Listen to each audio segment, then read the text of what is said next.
Hey guys, we have ended the last video by running this data flow, right? And we have received 7,819 customers in the file, correct? We have also seen the file, correct?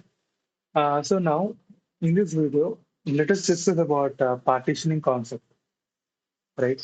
So currently, the customer data set which we have referred, it doesn't have any partition, okay? Now let us actually create a partition key and put it in the database table. Okay. So first let us add a column called as a partition key. I think there is no existing column called as a partition key in this table. Let me remove this. Yeah, there are zero records with this search. So first let us add a property called as a partition key. So in order to do that, let me go to the data model and add the field. So I want to add a field card, but first let us see if there is a property available for us called as partition. So there is a property available at data hyphen class. So we are going to use that property directly. So no need to add a new field. So let us use this property. So this is an integer property, right? Okay. So go to the records and let us click on actions and edit columns. So let us scroll to the bottom and add a field called as a partition key. Let us take it from data hyphen class. Okay. And this is an integer. Let us click on submit. Now it will also add another column to the database table. Hmm. So if I scroll to the extreme right, I can see there is a new column added called as a partition key, right? Now the partition key is empty for all the 7,819 records. Now, in order to populate this partition key, let us create a data flow. Okay. Uh, Generate partition key for customer records. So this is my data flow name.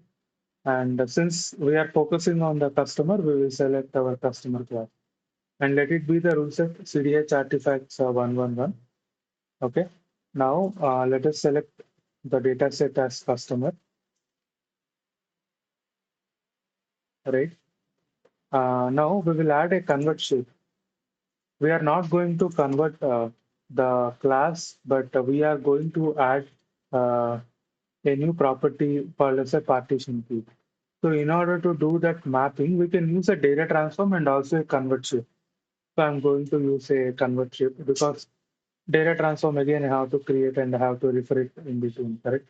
So that is why, as you can see in the convert page, I have in two pages of classes, I have given Ubank CDH data customer. In the field mapping, I have given auto copy. And in the add mapping, I will add partition key.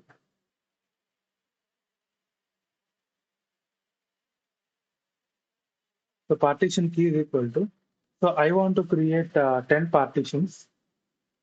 So in order to create 10 partitions, I am going to use a random number function.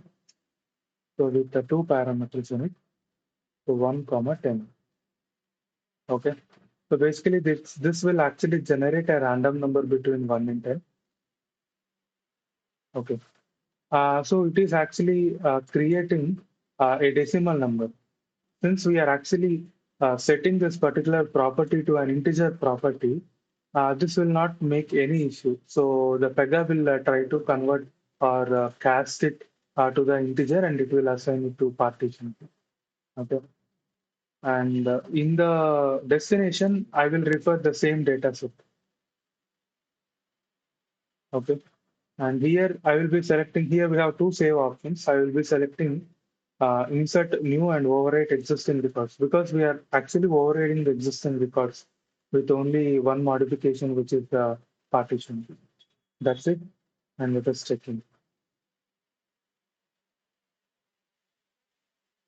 Actions and run. submit, and start. So yeah, so basically it will try to uh, run for every record in the customer and generate a partition key. And then again, it will actually save the same data to the customer. So it has completed. It took 8 seconds. Now let us go back to our customer data type.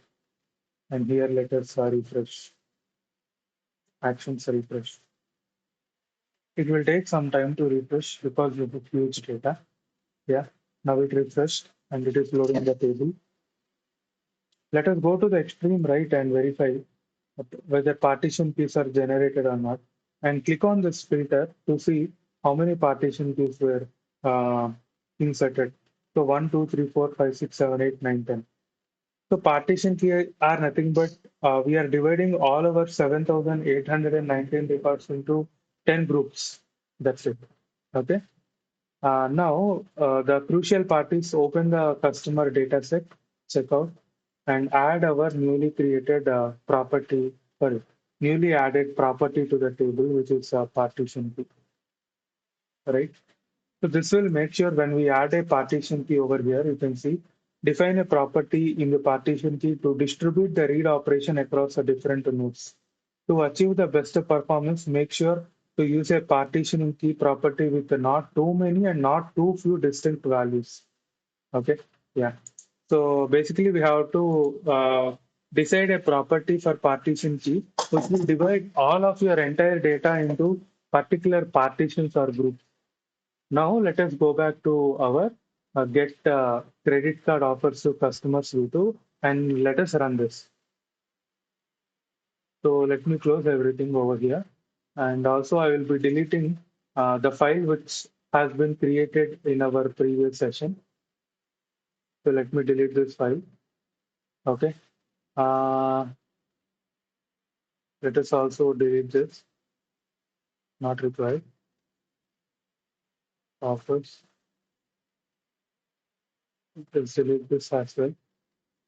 So the offers is empty now. Okay. Now what we will do, we will run this data flow again. So it has to be executed quite fast than our previous run.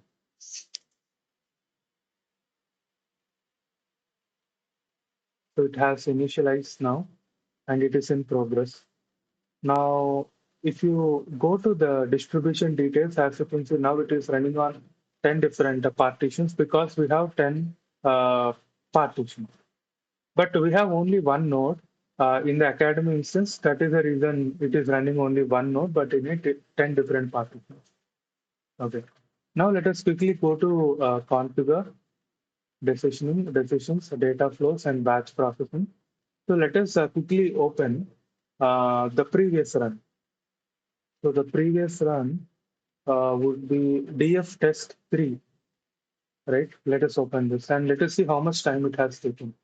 It took 2 minutes, 2 seconds. And the new one, yeah, 53 seconds almost it is completed. 58, 1 minute, 1 minute, 2 seconds, 1 minute, 5 seconds, 1 minute, 7, 1 minute, 8 seconds. So as you can see, there is a drastic change. Earlier, we have only one partition and it took 2 minutes and 2 seconds. Now the time has changed, right? Drastically reduced it to 1 minute and 8 seconds. Okay. In the distribution details, you can see the data flow has run in 10 different partitions. Okay.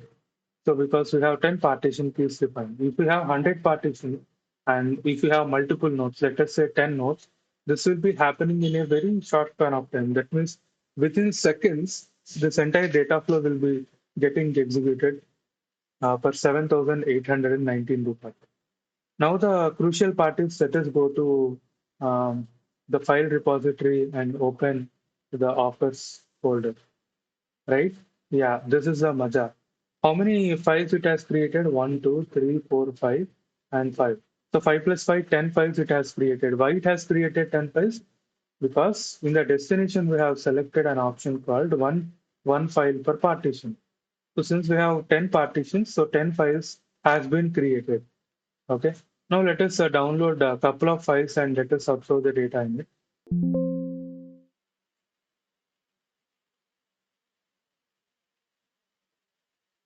Okay. Um, how many records does it has? It has 838 records. This is the first file, and let us download the second file.